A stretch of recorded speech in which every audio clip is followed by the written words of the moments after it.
Imagine this. A young woman bows her head in sacred silence, marble columns towering around her as she tends an eternal flame. She's pledged her life to Athena, goddess of wisdom, and this temple is her entire world. The only sounds are her whispered prayers and the soft crackle of burning oil. Then, heavy footsteps shatter the silence. Divine. Deliberate. Predatory. Jump to today. We see Medusa on Halloween masks, in video games, and splashed across horror movie posters. Snake hair writhing. Eyes that kill with a glance. The ultimate monster whose very existence spells doom. Same woman. Same tragedy. But the truth got buried.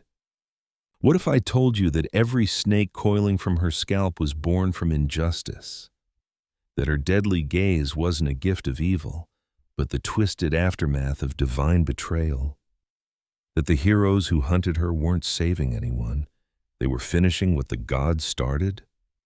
Medusa isn't the monster you were taught to fear. For thousands of years, her real story has been locked away, hidden beneath layers of heroic propaganda and sanitized myths. Today, we're breaking that seal. This is Pandora's Project. We dig into the origins that have been buried, twisted, or erased. If you're ready to discover the truth behind the myths we think we know, subscribe and hit the like button. And tell me in the comments which ancient lie you want me to expose next. We're traveling back over 2 millennia to uncover how a devoted priestess became history's most feared monster and why her face refused to fade from human memory. The real story of Medusa? It's more devastating, more complex, and infinitely more human than any heroic tale dared to admit. Time to shatter the myth. Part 1. The Sanctuary and the Violation. Let's journey to where this catastrophe began. Ancient Greece, within the sacred walls of Athena's temple. Not some dark cavern or battlefield. A holy sanctuary where a young woman had surrendered her entire existence to divine service. Medusa was a priestess bound by sacred vows. She had chosen a life of absolute devotion to Athena's worship, forsaking everything else for spiritual duty. This wasn't merely a profession, it was complete consecration. She maintained the sacred fires, performed daily rituals, and lived in total dedication to the goddess of wisdom and war. But someone had been observing her. Poseidon, lord of oceans, earthquakes, and wild horses. One of the most feared deities in the Greek pantheon. And he desired her. Here's where the narrative takes its darkest turn. Poseidon didn't seek permission. He didn't court her honor. He didn't respect her vows or her choices. One evening, as Medusa knelt in meditation, Poseidon invaded the temple and forced himself upon her. There on the consecrated floor, before Athena's sacred statue, he violated both the priestess and the sanctuary itself. Now understand this. In ancient Greek belief, temples weren't mere buildings. They were the earthly dwellings of the gods themselves. Committing violence within a temple was sacrilege beyond measure, a crime that demanded immediate divine retribution. So when Athena discovered the desecration of her sacred space, her rage was absolute. Divine justice was coming. Someone would pay. But here's the twist that should chill you to the bone. Athena didn't strike down Poseidon, her uncle, her divine equal, the god with power to split the earth and command the seas. She cursed Medusa, the victim. Part 2. The punishment that wasn't mercy. Athena's vengeance was immediate and merciless. She transformed Medusa from a beautiful young priestess into something the ancient world called a gorgon. Her flowing hair became a mass of writhing, venomous serpents. Her gentle eyes gained the power to petrify any living creature that met her gaze. Her face became so terrifying that direct sight meant instant death. Now here's where modern interpretations try to soften the blow. Some scholars suggest Athena's curse was actually protection disguised as punishment. The reasoning follows that if no man could look upon Medusa, then no man could assault her again. It's a comforting revision, but it crumbles under scrutiny when you examine one crucial detail. Medusa remained the only mortal among the Gorgons. She fled to live with her sisters, Stheno and Euryale, who were also Gorgons but possessed eternal life. They could never die. Medusa could. And the entire ancient world knew this. So if this transformation was truly protection, why leave her vulnerable to death? Why not grant her the same immortality as her sisters? Because it wasn't protection. It was a delayed execution. Athena had crafted Medusa into the perfect target for ambitious heroes. A famous monster whose defeat would guarantee legendary status. A trophy that would attract the greatest warriors. And that's precisely what unfolded. Part 3. The Hunters Descend. Word spread across the ancient world. Deep in a remote cave lived a creature whose severed head would immortalize any warrior bold enough to claim it. Heroes arrived from every corner of the Mediterranean, seeking glory and the ultimate prize. But here's what they failed to comprehend. Medusa wasn't prowling for victims. She was hiding, living in exile with her sisters, far from civilization, trying to survive in the only way her curse permitted. The heroes who sought to slay her were violating her sanctuary. They were hunting a woman who had already lost everything. And one by one, they turned to stone. Not because Medusa was malevolent or aggressive, but because her very existence had been weaponized against her survival. Then, Perseus arrived. Perseus wasn't just another ambitious warrior. He was Zeus's son, born when the king of gods seduced the mortal princess Danae by appearing as golden rain. His quest wasn't driven by justice or protecting innocence. It was about removing an obstacle. King Polydectes coveted Perseus's mother and wanted the young hero eliminated so he could pressure her into marriage. So he assigned Perseus what everyone assumed was a suicide mission: retrieve a Gorgon's head. But Perseus enjoyed divine sponsorship. Hermes granted him winged sandals and an enchanted pouch. Hades provided a cap of invisibility.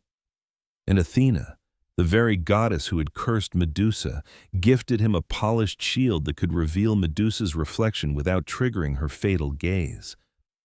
The gods were actively orchestrating their own victims' murder. Part 4. The Killing and the Revelation. Perseus located the cave where the three Gorgon sisters had made their home. He waited until exhaustion overtook them, because even exiled monsters require rest. Using Athena's reflective shield as his guide, he approached Medusa. She lay there in peaceful slumber, finally free from years of isolation and terror. And while she dreamed, Perseus severed her head. But the moment Medusa died, her blood revealed its most shocking secret. Two beings emerged from the wound: Pegasus, the magnificent winged horse, and Chrysaor, a golden-armored warrior. These were Poseidon's offspring, the children of her assault, carried within her body throughout her years of exile. Consider the horror of this revelation. Medusa had endured not only the trauma of her attack and transformation, but the constant presence of her assailants' children growing inside her. Only in death was she finally released from that burden. Perseus sealed her severed head in his satchel and soared away, abandoning her sisters to their grief. Ancient texts preserve Euryale's agonized wail echoing through the cavern, a sound so heartbreaking it allegedly moved even the immortals. That head became Perseus's weapon, turning his enemies to stone. Eventually, he presented it to Athena, who mounted it prominently on her shield as a symbol of divine authority. The goddess displayed her victim's severed head as a badge of power. Part 5. The image that endured. Yet here's what's extraordinary about Medusa's legacy. Even after Perseus destroyed her, she refused to vanish from human consciousness. Ancient Greeks and Romans emblazoned her visage on everything imaginable: battle armor, protective shields, temple floors, jewelry, household objects. They carved her features into marble and painted her onto pottery. There's something distinctive about her artistic representation. While virtually every other figure in ancient art appears in profile, Medusa consistently faces directly forward. Eyes locked with the viewer, confronting rather than avoiding. She evolved into what historians term an apotropaic symbol, providing protection through intimidation. The concept held that if malevolent forces approached, Medusa's deadly stare would destroy them first. So the woman who couldn't shield herself became a guardian for others. But there's another layer to examine. Different versions of her story began emerging across centuries. The earliest Greek accounts present her as inherently monstrous. But later Roman authors, particularly the poet Ovid, preserved the version we've explored, where she began as a vulnerable human woman. Why did the narrative evolve? Because as civilizations matured, people began recognizing the disturbing implications in tales of heroes and monsters. They perceived the injustice, the victim blaming, the way divine authority protected divine authority while sacrificing the powerless. So they rewrote the myth to acknowledge Medusa's humanity, to question the nature of heroism, to challenge whether Perseus deserves celebration at all. Part 6. The truth behind the legend. Now let's trace the ancient patterns to our modern world. Medusa's saga represents one of literature's earliest documented cases of victim blaming. A woman suffers assault, then faces punishment for being assaulted. She's transformed into a monster, then hunted for her monstrosity. She's murdered by a hero, then her death is celebrated as triumph. Recognize this pattern? It's a cycle that has echoed through millennia. Victims recast as villains, survivors transformed into threats, women penalized for men's crimes. But Medusa's image persisted for profound reasons. Even as her story was distorted, people continued placing her face on their shields, buildings, and sacred spaces, because instinctively they grasped what she embodied. She was power. She was rage. She was the refusal to disappear silently. In contemporary times, Medusa has been reclaimed by feminists, assault survivors, and anyone who has been blamed for another's violence. Her serpents represent not curse, but crown. Her lethal gaze becomes the stare that refuses to look away from injustice. The monster mask was never authentic. It was camouflage forced upon a victim to justify her elimination. And that's precisely what Pandora's project reveals. Stripping away mythological veneers to discover the human stories beneath. Looking beyond heroes and monsters to examine the real power structures at work. Because here's the fundamental truth. Every myth carries politics. Every legend reflects perspective.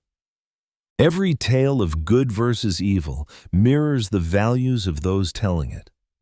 The Greeks worshipped heroes, so they created heroes capable of killing anyone, even sleeping women seeking refuge.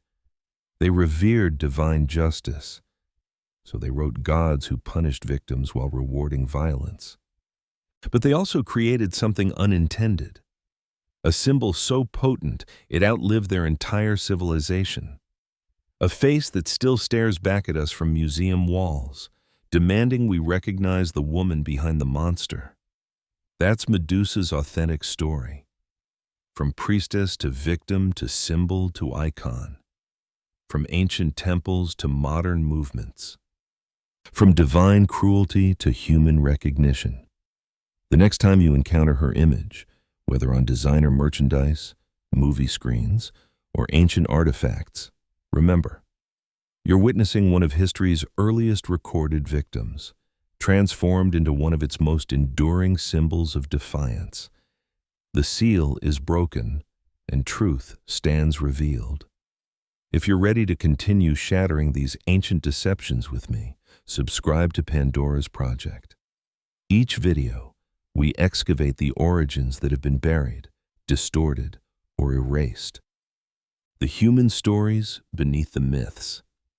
Leave a comment and share. What shocked you most about Medusa's true story? The assault that began everything? Athena's victim blaming? How she became a protector despite receiving no protection herself? Or tell me which myth needs exposing next? Perseus and his other questionable heroic deeds? The dark foundations of Athena's wisdom? The authentic story behind Pandora herself? You choose which truth we uncover next. Thanks for watching. Whether you're fascinated by mythology or just discovering how sinister these ancient tales really are, remember, the real monsters were never the ones with snake hair. The truth is free, and there are countless more waiting to be discovered. Until next time.